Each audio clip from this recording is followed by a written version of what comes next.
Good evening, everyone. And tonight we are actually going to have a very, very fascinating person.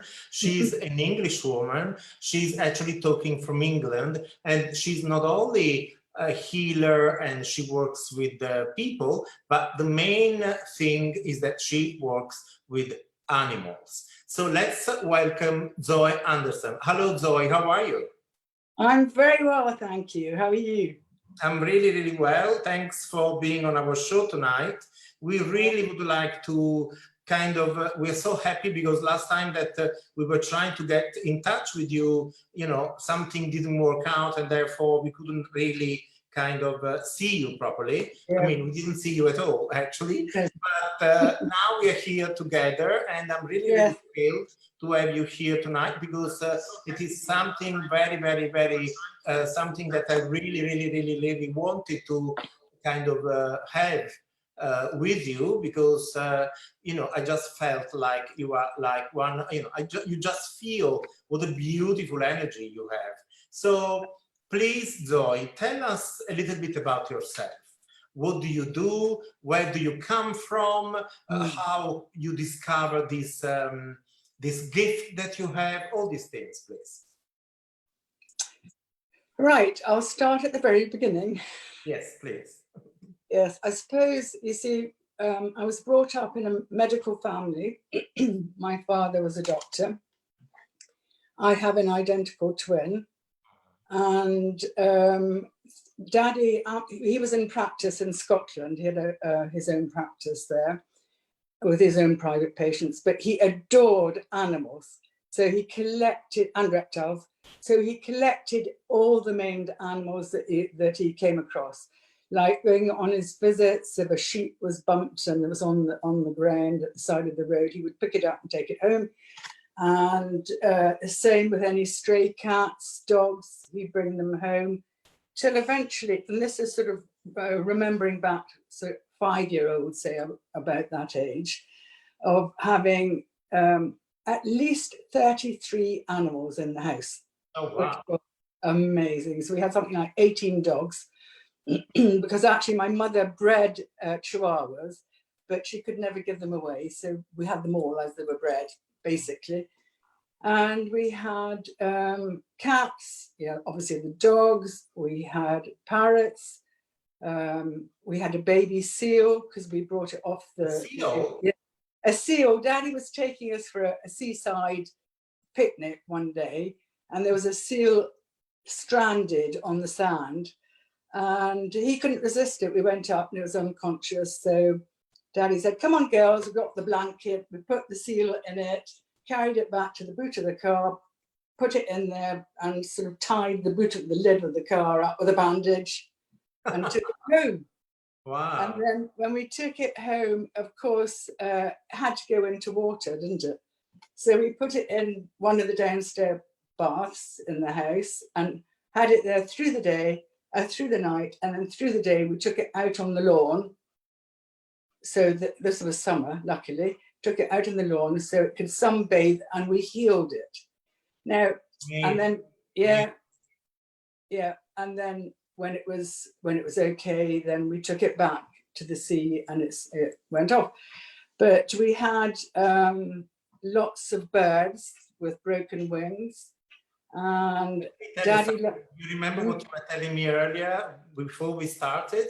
When I was little, my father used to be a hunter and always would bring home some wounded birds, and I healed them until they were good again, and then I let them fly again.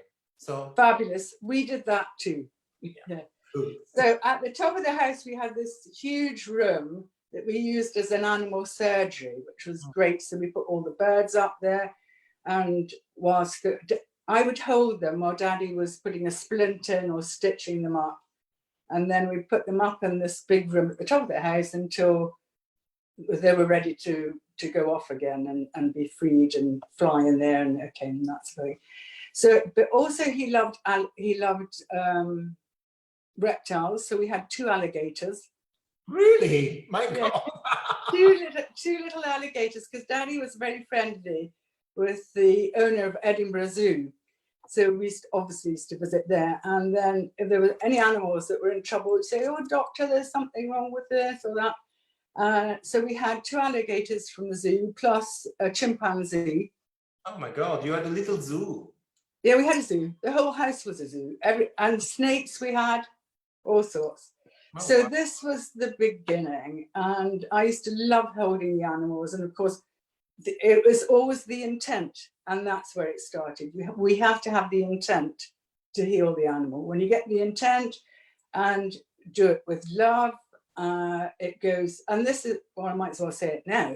This is what happens when you heal animals. You have the intent, and it goes with love and with understanding and compassion, and it goes from heart to soul. So from our heart, my heart, my soul, to the animal, to the heart and soul. Because animals don't talk, but they, like doctor talk to the animals, they talk in their way. It's through the energy field, and we feel it. I mean, I could feel it as a child, obviously, because that's where it started. And you feel the energy, you feel the love, and you feel the compassion. And through that energy, the healing works. And if you have the intent and you know it's good, and the knowing, I've always had the knowing. Of course. Yeah, and once you have the knowing and the intent and that cycle, through the energy, it works. So this went on all the way through my childhood, of course. And then I had, my sister and I had horses, and horses were my passion. Absolutely loved, still are. We have Sarah here. I think she's still with us. Sarah also, she does theta healing, and she actually works with the horses as well. So I told her to watch us tonight because I think that she would be very, very interested in learning about your way of healing animals and communicate with them, actually. So please do tell us how you communicate with them, especially if you're not present in the physical with an animal, because at the moment we cannot leave our homes anyway, but how do you communicate with them? Well, it's amazing. Well, I do it anyway. I've always done it through distant healing. But now through lockdown, of course, we have to use this platform. And I've been absolutely astonished how powerful it is. Because I've actually been doing psychic surgery, which I do this way, rather than putting my hands on and doing the surgery and the movements, etc., on the horse. I'm actually doing it through the energy. And to give you an example, and this was a huge one. It was a lady in Paris, just outside Paris, has polo ponies, and she contacted me because she'd heard about what I do with the horses, and she said that her horse Ballerina, a polo pony, had a very bad foot infection inside in his hoof, in his foot. And the vet said he has to have an operation and it's serious. And she was terrified about it. And so she contacted me. She said, do you think you can do something? I said, well, yes, of course. Just take me to the stables and show me the problem. So she went to the stables and took his hoof up. And I looked in and I saw what needed to come out. And I said, I can see it. And I described it. It's like chips and flakes of bone, but it's infected. And there are white pieces here. And I just described the whole thing. And she said, right, well, the vet's coming in 5 days to do the surgery.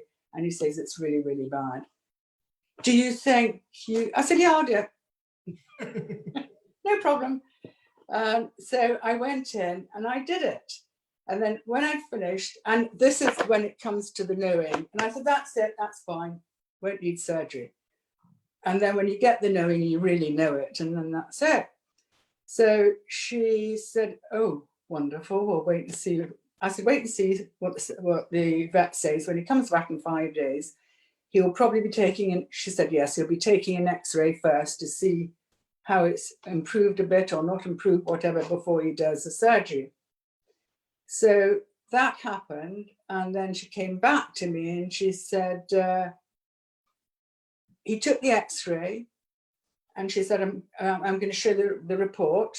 So the report came through to me, and that report was exactly what I saw on that report. And then he went to, then he took the x-ray then before he was going to operate, and there was absolutely nothing there. Yeah, amazing, amazing stories. I know that you have many, many, many stories to tell us tonight. Yeah. I also want to ask you, actually, what is that you feel? I mean, you know, where this energy comes, you know, in order for you to see what is going on in the animal? Yeah. It comes in different ways. Either comes in a feeling or a vision. I get like little movies a movie in front of me or things, and or it's like thoughts. It's like, well, it's all channeled, isn't it? It's not me, by the way. It's not me that's doing it. Higher channels. It's not me. So, I mean, you channel for pets, for animals, but also for humans? Yeah, yeah. Okay. Oh, yes, and that's a great thing, because when I'm in the stables with the horses and the owners are there, of course, we know what happens, don't we? There's transferal. So if you want to heal your horse, heal yourself first, you know, because they will take everything on board of us. Our emotions, our pains, well, not necessarily the diseases or anything like that, but they will take mostly our emotions of what's happening with us on board, always. Okay. Nasri, who is one of my friends from Dubai, is asking you how you tend to open up for these thoughts to come. Right. Well, it takes time. One has to practice, of course. So the best thing is into nature, because you go into nature. This is doing your meditations, clearing your body, etc. And the best thing is to go into nature to get the universal energies. I actually have my, as I call it, psychic clinic. It's called my river clinic, or river surgery. I use mostly, and I go for half an hour's walk down to the river, sit by the river under a tree, and do it. So when you're getting the energies of the trees and nature, you get more. It comes through gradually and strong. Lucky you that you live by a river, you know. I'm lucky you that you meditate by the river. Yes, it's lovely, especially at the moment when the birds are singing like mad and there's no pollution and the noise is just amazing. You do that with your meditation and healing, and so it works perfectly. Sarah, who is the girl I was telling you about earlier, she's a colleague of mine. She's a great healer herself. She's asking you a question. She said she's got 3 beloved doggies. She's got 3 bulldogs, amazing dogs. It is quite difficult for me to get in touch with them, I guess, because of great love for them. They are family to me. One of them is called Athena, and she's so attached to me. She has a weakness on her uterus, and I'm scared she can get surgery to remove it all. When they get ill, I feel so scared, while with other people, animals, I feel very centered. Yes. Well, that is the trouble with family. Yeah. With family with all of us healers, we always say, you know, try and get other people to heal your family, because you get too close. And then it's not, I know it's going to work. It's got to work. And then you put the barrier up. So Sarah, go ahead, sorry. Yeah, of course you can heal your family, but this sometimes happens because you get so desperate to heal your child or your animal that it blocks. But you've just got to relax and do lots of meditation, go for walks, empty yourself of everything, clear the energy, clear your energy, clear the animal's energy. A lot of people work in the energy field, clear past traumas and stuff that's hanging in there. Yeah. Sarah was also advising you that if you're scared of having Athena get a surgery, then kind of write to Zoe, and she can do that from a Yes, I'll do it. Yes, I'll do it. rather than coming to Milan.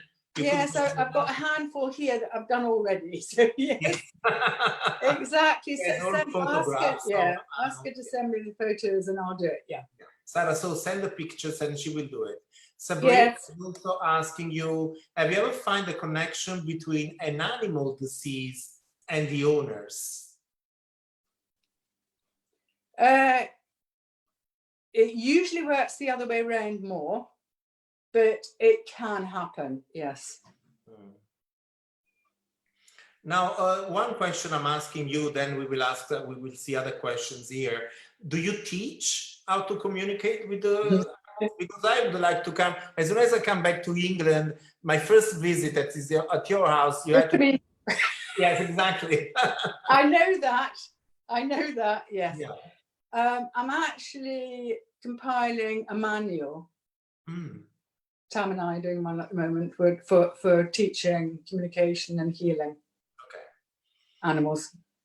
Okay, so Nevin, who is also a lady, I think she's in Abu Dhabi, she's asking, how can we communicate to our animals? For example, prepare them for a vet visit or relocation or people visiting the house.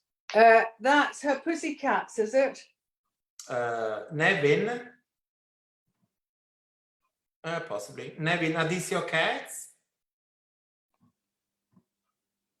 Oh, okay, she will reply and then we will tell you. I think it is because she said she might be relocating. Oh, okay.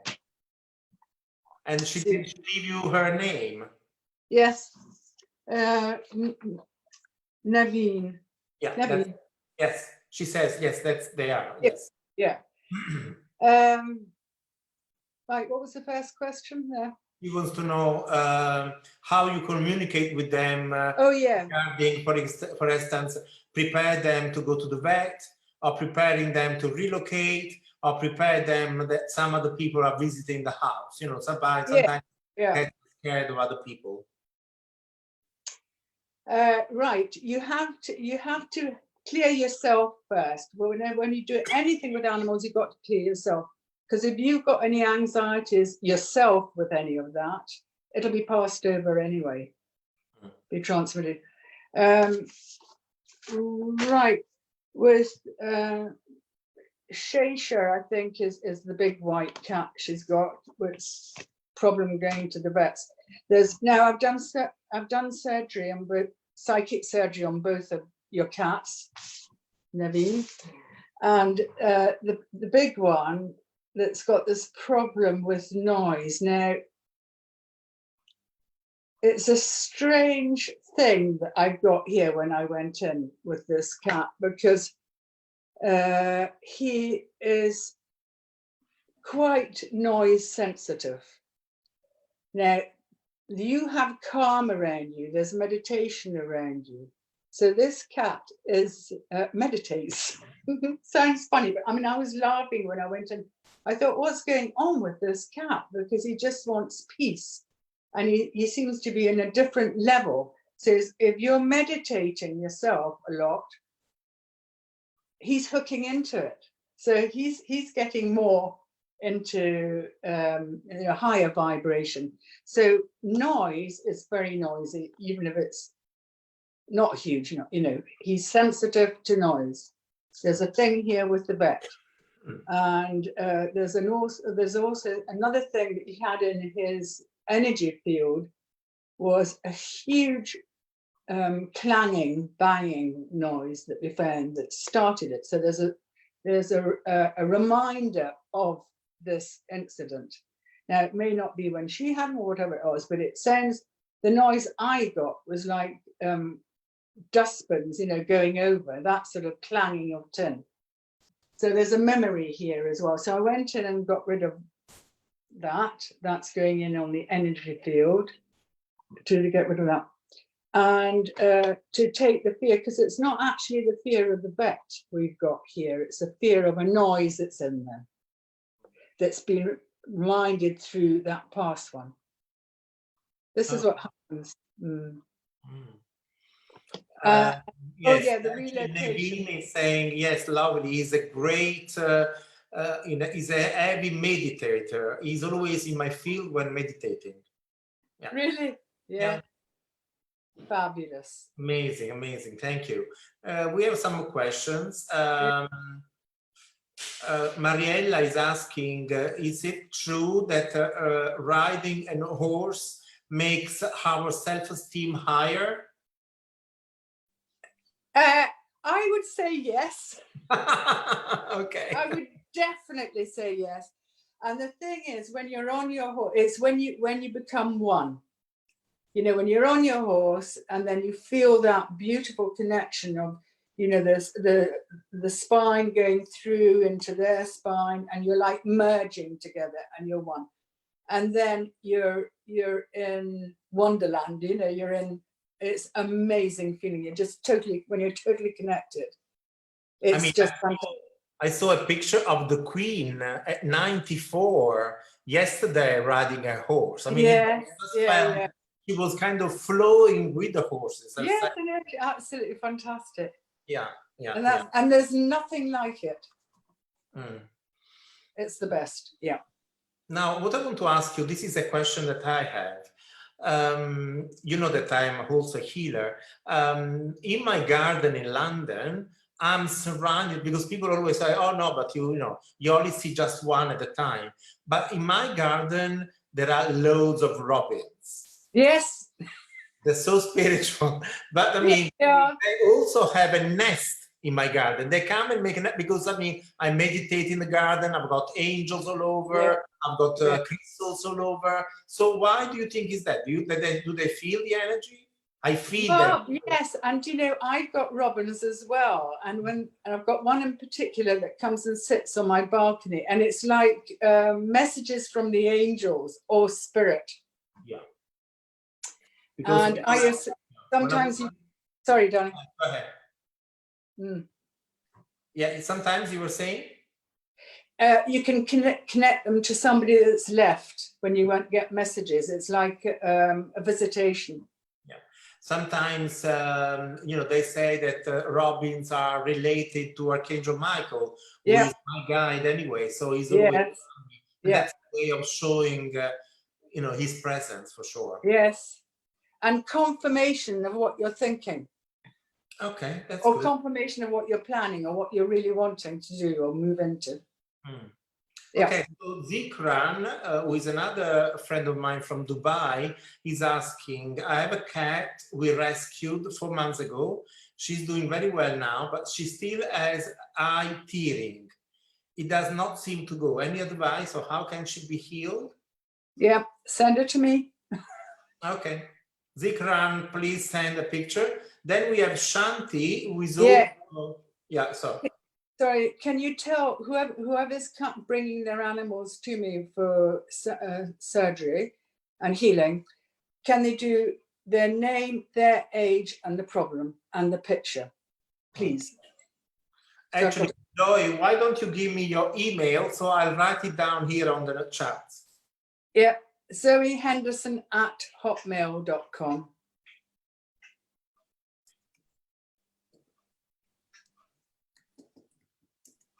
Okay, cool. Thank you. Right. Cool. Now we have some other questions. We got loads of questions. Right.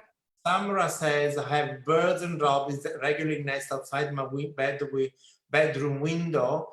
They sing there regularly, especially early morning, and they have chicks there. So we just spoke about the robins. So, you know. Fabulous. Amazing, Samra. Well done. Yes, absolutely lovely.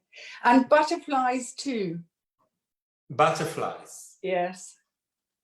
butterflies, but also I hear that also dragonfly are very, very important. Yes, and feathers, white feathers, Yeah. as we know. Okay, so Mariella says, my little pet Kurt, 4 months, uses to bite and attack in the evening. Perhaps it wants to play, to communicate something. The doctor says it's normal. It's a little pet. I desire you to confirm me if this is true, instead of thinking to some other problem. Many thanks. No, I've got him. And I've zoomed, yes, and I've gone in with him. He's just a puppy. You're transferring anxiety into him. So he's being extra playful. Okay, he's drawn blood on you, but he didn't mean to draw blood. He's playing, he's biting your boots, and all these things that he's tearing up. He's just a puppy. He's only 4 months old. He'll be fine. Just stop being so anxious. It's your anxiety that's making him more frisky. I mean, I can feel her anxiety even when she writes the question, actually. So, yeah. Yeah. Andrea is asking, can I ask Zoe to do some horses naturally want to be with a particular human? Oh, is this one? Is this Andrea? I'm not sure. Can you ask if it's Hazel, the horse? Okay. Andrea, is your horse called Hazel? Hazel, yeah. This is, I don't think he's an Italian person. I think he's English because his last name is Groombridge. Oh, yeah, that's, yes. Right, I know, yes. No, it's the female.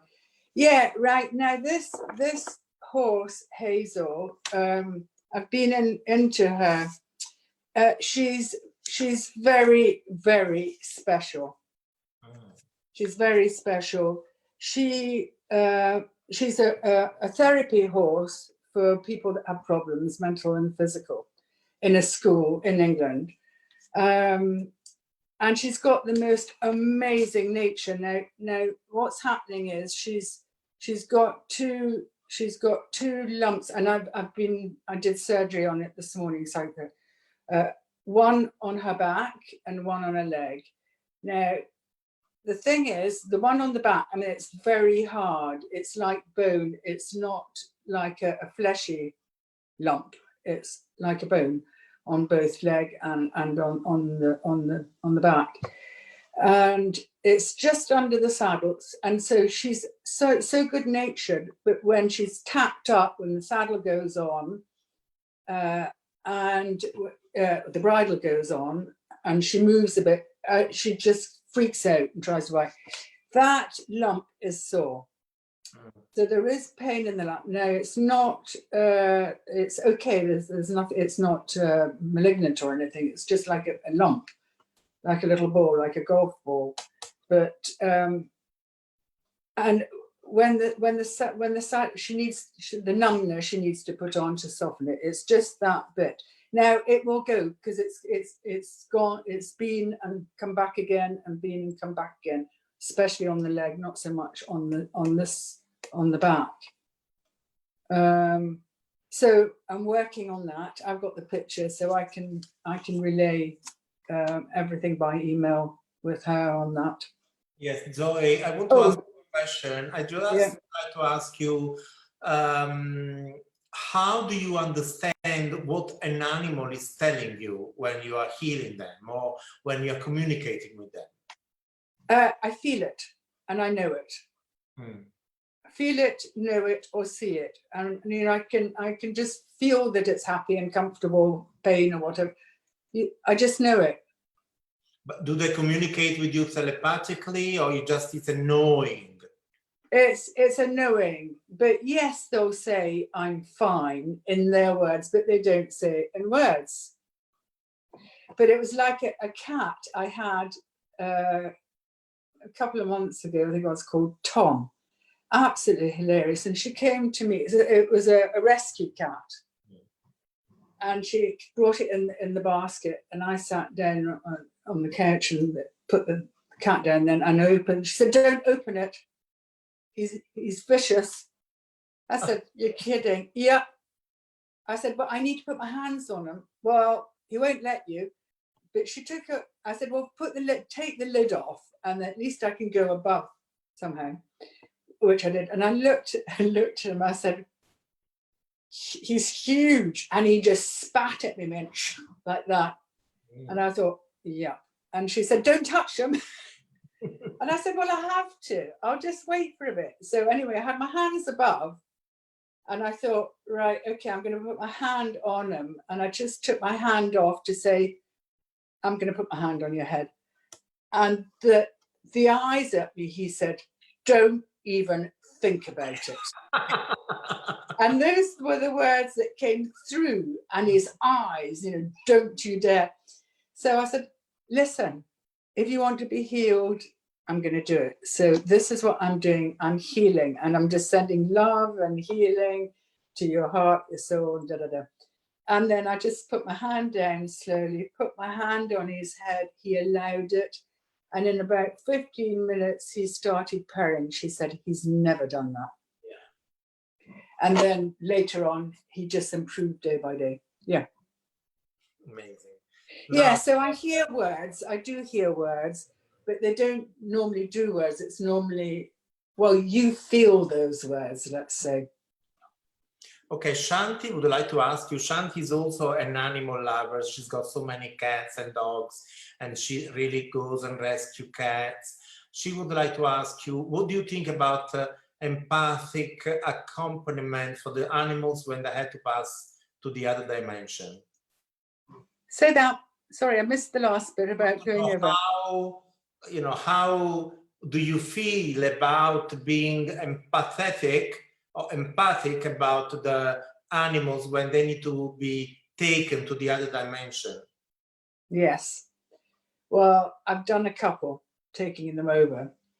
And it's such an honor to be there with them, taking them over. And when I do it, and I've done it with one of my favorite horses last year,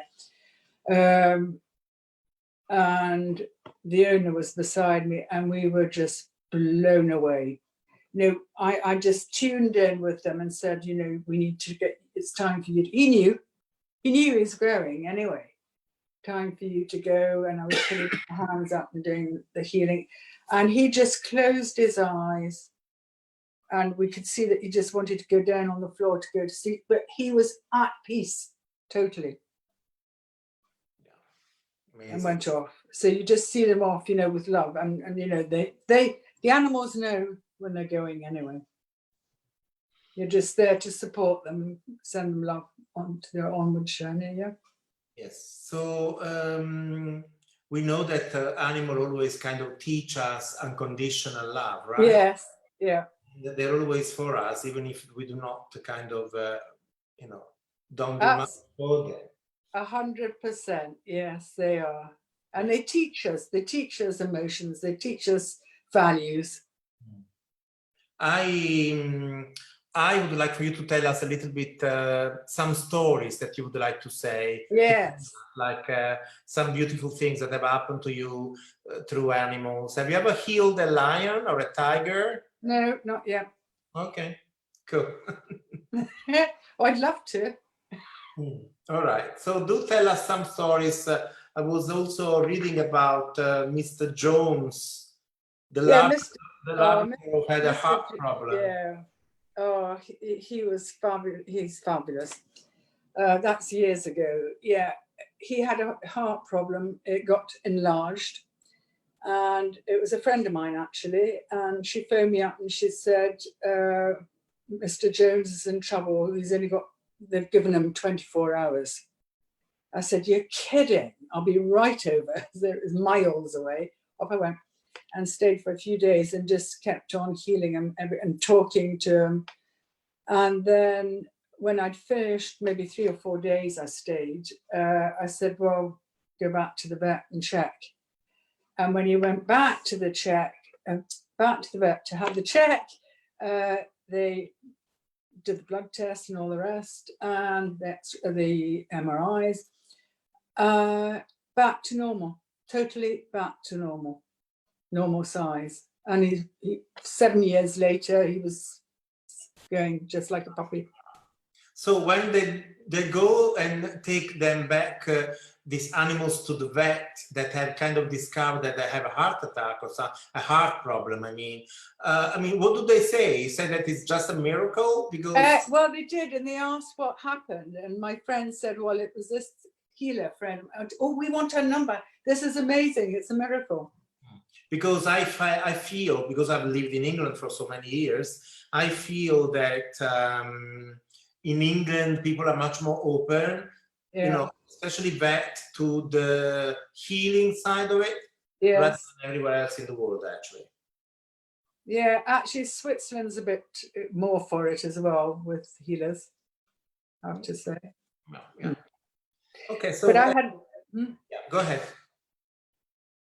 No, I tell you another one that I had, a pony called Ted. And I was called out to him. Oh, and actually she phoned me first. She said, I really like you to come and see Ted because I think he's not well at all. And I said, okay, I'm a bit busy, but I'll come next week. And I don't know why I thought, no, I've got to go now. So off I went. There again, it's miles. And then when I got to him, he was laboring. He couldn't breathe properly, and there was some blocks in his throat. And I thought, oh, okay, there's something really wrong here. So and then when I start, I usually do scans first, just to see all over the body what's happening. And then the owners, I say, well, and then he had a point in his back that was bad, and in his leg, and I voiced it to the girl, and she said, yeah, you're right. And then I said, well, look, there's something happening here, which is not good at all in his throat. And it was like grass saps or here, or whatever it was to begin with. And I thought there are blocks here, so we've got to do something. So while I was healing him, he started, he was laboring with breathing. And I thought, my goodness, it's going to. And then suddenly he coughed, and he looked at me and said, thank you. And he was absolutely fine. Yeah. When I was doing the healing there. But then I was called back. I thought, it's not right. There's something not right. So I went off and I came back again. She said, something's happening here. And I said, I didn't like the feel here before, because it's sort of like sacs that are blocked. So I was doing it again, and I said, you need to get him to the vet now. And she said, really? I said, yes, he's not breathing properly. You need to get him in right now. So she called him, and then the vet came over and took him into the animal hospital. And he had to have they did an MRI first, and he had a tumor in his throat, so he couldn't breathe. So they had to do it. They couldn't take it out because it's too dangerous, but they had to do a tracheotomy. So they did that, and the next time when I came back, he had the tracheotomy, the hole here. And when I was doing the healing, I said to the girls, I said, this tumor needs to break down, and then you'll be fine, because it was killing him basically. And they said, but that's impossible. I said, well, I'm going to work on it. So I worked on it, and I went back home, and then Pippa, the girl, she phoned me up and she said, you're not going to believe this. I said, probably. And she said, I'm going to send you a photo. I came in the morning to the stable, opened the door, shut the door, and looked at him. And there was gunge coming out his tracheotomy, but on the, like, pussy stuff. But on the stable door, it was splattered all over. And it's what I'd seen breaking it up, and it had all come out. He only had a couple of weeks to live. And he's been going for years now. Oh, wow. Amazing. Yeah. Amazing. And that was just unbelievable. But the thing is, that when when I'm doing the healing, the surgery stuff, I know I got them 100% with me. You know, I know I'm tuning in. They know I know, and they know it's going to work. So they don't. They just feel it. They just know it. And with some of my stables here, when I go and I'm doing healing on one of them, one of my favorites, every time I do the healing, like you've got the photo there, that was that one. He goes down on the ground and goes to sleep while I'm doing them, and I lie down with him. And that particular one, the photo, he used to put his head on my lap on the ground and snore. And the next door stables, the horses would go down one by one because they'd feel the energy. And I'd have a stable full of sleeping horses. Zoe, somebody's asked me, actually he's asked you, whether you ever healed an alpaca. No. Okay. I could do though. Yeah. And what is the weirdest animals that you ever healed? Goldfish. A goldfish. Goldfish. Oh. I was asked to go up to Manchester, miles away from here, with a guy that was panicking. He had about 8 big goldfish, and they all had warts on them. Oh. And he said, I'm emigrating, I'm taking them with me. Can you please come down and heal them and get these warts off? And I said, well, I've never actually taken, you know, visually healed goldfish to take warts off. I'm not sure, but they'll certainly be healed when I do the healing. I'm not sure whether the warts will fall off or not. So off I went, and then I got into his house, and this huge tank with all these 12 or whatever they were, how many goldfish, and all with warts. And I thought, how on earth am I going to do this? Because I can't put hands in and hold them. So he took the lid off, and I just put my hands on the top. And it was hilarious because all of them came up with their mouths and stuck to my hands. So I had all these goldfish under my hands with their mouths. Oh, wow. Amazing. And yeah. Really, where do you go? I mean, where are your clients? All over the world, I guess. But where do you go? Yeah. I mean, now that we cannot go anywhere really, but where about can you go when you can fly out? I mean, where are your clients usually? Dubai, Geneva, Zurich, and then here in England, Wales, and around England, mostly. Yeah. Paris, I'm going to as soon as I'm unlocked. Yes. with the polar ponies, yeah. Yeah, we are unlocked in Italy at the moment, but you know, we're not supposed to leave the country yet. We're just kind of, we can go around Italy, but not going abroad. So I cannot come to England just yet, but I will at some point. My garden is waiting for me. Okay, good. Yeah. I would like for you to tell us the yellow bucket story. Oh, yeah. Oh, that was, I came prepared. Pardon? I came prepared. You came prepared.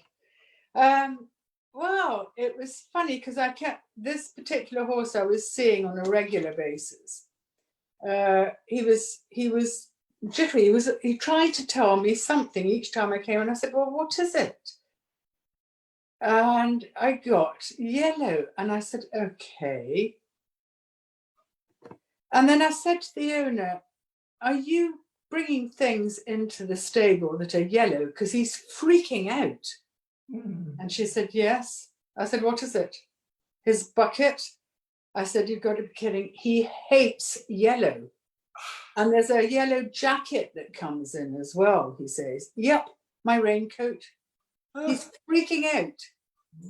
Oh, God. Yeah. And yeah, that was hilarious. And anything yellow that came in, he'd just freak out.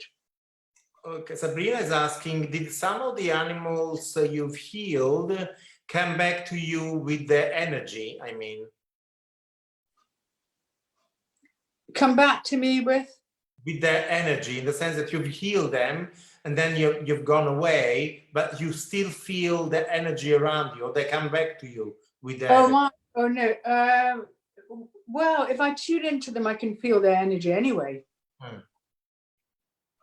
Okay. Sarah is also asking you if, because she says that she knows that she's got some animals from previous lives and she feels them around her, like a cat and a horse also. Have you ever kind of experienced such a thing? Yes, that's quite common. You know, when you've had animals that have passed, you will actually feel them around you. Yeah, but she said that from a previous life, not from here, from this life. Yeah, that is, I'm sure that's possible. I haven't had that myself. Anything's possible with the energies, isn't it? Yes, it is, of course. Now, I mean, you know, if somebody tells you about an animal right now, because if I want to talk to you about my cats, will you be able to go into that and tell me about them or not really? Can you do that, something like that on the spot, as we say? Put me on the spot? I suppose you can put me on the spot. Okay, I've got. Tell me about them first. I've got two cats. One is really amazingly red cat. His name is Ansel, and he's really very much around me when I do my healing, and he's like always around me. The other one is black and white. Is called Star because he's got on his nose a little star, so I called him Star. But he's very distance. I feel that when he was little, because there are two rescue cats, when he was little, he was kind of either not treated very well, or he was scared of humans. And of course, I actually got for him to grow and to be much more kind of family orientated. But still, he does not like for me to grab him like the other one. It's very. Well, the first one, of course, is a healer like you. So just having mentioned that to everybody, animals are healers. So allow them to. They've picked you anyway. You haven't picked them. So with the first one, he is a healer. So he's actually healing you. So whatever you need, because he will come to you anyway and sit on top of you. Yeah. And wherever you've got pain. If I do healing, if I do Reiki, and I've got somebody lying down on the treatment table, and the person doesn't mind, he goes on top of the person and lies where the person has got the problems. Yeah, perfect. That's what they do. And just to say to the audience, when because all animals are healers, as I've said, but they will go to the spot that needs healed. So if you've got a sore shoulder, the cat will try and sit on your shoulder. With emotions, they always come. Dogs will nuzzle into your solar plexus, and cats the same. With your other, sorry, I'm jumping now, but with your other cat, so there's still some trauma that he's had in his energy field. So would you like to just send me his photo and and I'll work on his energy field there. Okay, all right. Yes. It's not bad, but there's a little bit. Get rid of it. He's been carrying it around.